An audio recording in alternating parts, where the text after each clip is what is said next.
Молитва бата.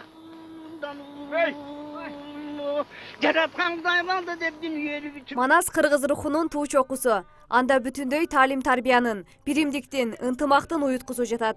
Мындагы уюткулуу кенчти калың элдин катмарына жайылтууда бир катар аракеттер көрүлүүдө. Анын бири катары Манас таануу интеллектуалдык теле таймашы эсептелет. Окуучулар арасында өткөрүлүп келе жаткан таймаш бүгүн номер 52 кыргыз-түрк достугу атындагы мектепте уюштурулду. Саамалыктын катышуучулары Манастан бүтүндөй тарыхыбызды үйрөнүүгө мүмкүн экендигин белгилешет. Кыргыздын када салттарын, үрп-адаттарын, Манастын өз жакшы сапаттарын биз өзгө сиңирип алышыбыз керек. Бул Манас эпосу бул ошол элден элге оздон озго айтылып келип, ошол биздин азыркы убакка келип жетти. Бул болсо ошо кыргыздардын элдерин мекенчиликке, патриотчулдукка чакырып.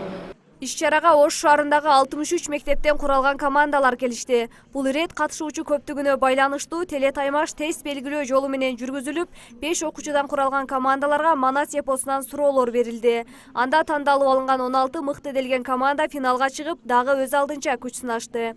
Иш-чара Саякбай Манасчы коомдук фонду тарабынан уюштурулууда.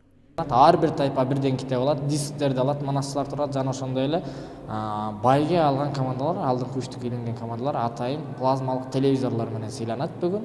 Жана ошондой эле мугалимдери телефондор менен сыйланат, уюлдук телефондор менен. Манас эпосунан көнөрбөс тарбия алууга мүмкүн. Себеби андагы ар бир окуя нукура кыргыздын турмушун, үрп-адат, каада салтын таамай чагылдырат. Уюштуруучулардын айтымында эпостон Манастын өзүнө кол топтогондон чоң сабак алса болот. Анткени анда эч кандай уруу, улут маселеси каралбайт. Андыктан куралган жан жөөкөлөрү башка улуттун өкүлдөрү болсо да, анын калыстыгын, акыйкаттыгын баалашкан. Учурда улуу эпоско кызыккандардын саны көбөйгөн.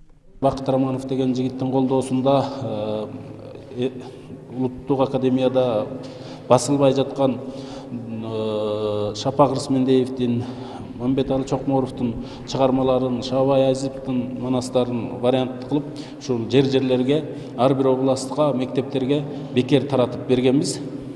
Ошондон кийинки жыйынтык ошол бир 5 жыл убакыттан беркиси абдан жакшы да. Себеби жаштарга берип туруп анан талап кылсаң, ошончолук бир жемишин берет экен да.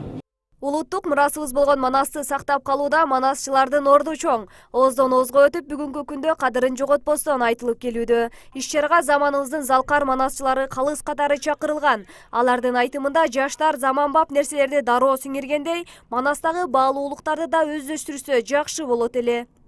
Жаңы замандын жаңы талаптарын балдар бат өздөштүрүп атпайбы? Ошол нерсеге эми уңгубузда уюп жаткан нерсени сиңирип алсак, эң баалуу баба наркы менен атанын адеби менен тарбияланган жаштарыбыз өсүп чыгып, келечегибизди жаркыраган жашоого айландырат деп ишенем. Эстафета катары өткөрүлүүчү долбоор Ош шаарында алгачкы ирет уюштурулууда. Буга чейин Бишкекте гана өтүп келген. Патриоттуулукка тарбиялаган улуу эпосту жайылтууда Саякбай Манасчы коомдук фонду колдоо көрсөтүүдө. Бүгүнкү күндө ушул манасчыларды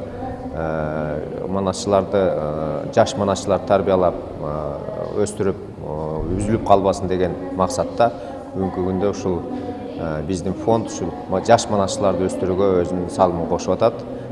Биз ошол нерсени Манасты жайылтууну бардык ушул республикабыздын болгон бурчтарына аракет кылып атабыз. Ош шаарындагы интеллектуалдуу окуучулардын башын бириктирген сынакта 4 команда мыкты деп табылып, Бишкек шаарында өтүүчү иш-чарага жолдомо берилди. Билими жана таланты менен өзгөчөлөнгөн жаштарга демилгечилер тарабынан китептер жана кызыктыруучу белектер ыйгарылды. Уюштуруучулардын айтымында Манас таануу теле таймашынын алкагында эртеңки күнү мыкты жаш манасчылар атсалышып, күчтүүсү аныкталат. Сымбат Абдакимова, Шахрух Иминжанов, Ош Бирим жаңылыктары.